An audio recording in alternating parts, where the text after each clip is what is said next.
ভাই, অভিষেক শর্মার পরপর 3 ম্যাচে ফ্লপ হওয়ার পরে নেক্সট ম্যাচে কি তারে এজ এ ওপেনার হিসেবে খেলাইবো? অনেকে এরকম চিন্তা করতেছে যে একটা সুপার হিটের মতো একটা গেম যেখানে সাউথ আফ্রিকার এগেনস্টে খেলা আছে, সেই জায়গার মধ্যে কি এতটুকু রিস্ক নিতে পারে? যেখানে অভিষেক শর্মা কন্টিনিউ লাস্ট 7 ইনিংসের মধ্যে 5 ইনিংসের মধ্যে কিন্তু 0 করছে, একটার মধ্যে 68, একটার মধ্যে 31।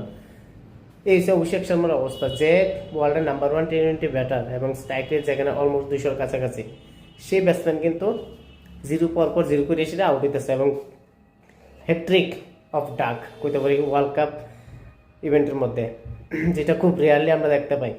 1 রানও কিন্তু সে করতে পারছে না, এত বড় মাপের একটা ব্যাটসম্যান। তো যাই হোক, অভিষেক শর্মার মতো ব্যাটসম্যানদের ড্রপ করা মানে ম্যাচ ড্রপ করার মতো অবস্থা আমি যে কইতে পারি। কারণ এইসব ব্যাটসম্যান এমন ব্যাটসম্যান যে সিঙ্গেল হ্যান্ডেডলি কিন্তু ম্যাচ অনেক দূরে নিয়ে যাবো অপোজিশন থেকে যেদিন সে খেলবো। আমরা এর আগেও দেখছি, দেখাইছি খেলছে এবং সে এরকম খেলার ক্যাপাবিলিটি রাখে। ডেফিনেটলি তারা বাদ দিত না। সাউথ আফ্রিকা এগেনস্টে খেলাইবো, জিম্বাবুয়ের এগেনস্টে খেলাইবো এবং লাস্ট যেটা আছে ওয়েস্ট ইন্ডিজ, তার সেই টিমের এগেনস্টেও কিন্তু খেলাবো। অভিষেক শর্মা আউটেছে কি হয়েছে? ভারতের কাছে অভিষেক শর্মার মতো এরকম আরও 4-5 জন আছে যারা সেম ক্যালিবারে খেলতে পারে, সেম ভাবে অ্যাটাক করতে পারে।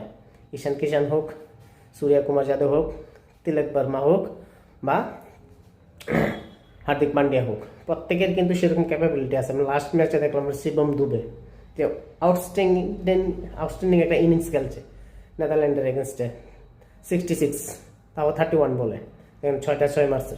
তো এই হচ্ছে ভারতের টিম স্কোয়াডের স্ট্রেংথ। প্রত্যেকটা ম্যাচের মধ্যে কিন্তু নতুন কেউই না কেউই ম্যাচের হাল ধরতেছে এবং ম্যাচ জিতাইতেছে এবং ভালো একটা স্কোর করতে পারতেছে। গতকালকে যখন নেদারল্যান্ডের এগেনস্টে ইন্ডিয়া 18 ওভার একটা অনেক কম রান আসলো, 15 ওভারে অনেক কম রান আসলো, 118-এর কাছাকাছি, সেখান থেকে কিন্তু ম্যাচ 190 ওভারে নিয়ে গেছে গা, 190 রানে নিয়ে গেছে গা। এই হচ্ছে ভারতের স্কোয়াডের স্ট্রেংথ। তারপরেও হার্দিক পান্ডিয়া সেরকমভাবে খেলতে পারছে না, একমাত্র শিবম দুবে খেলছে।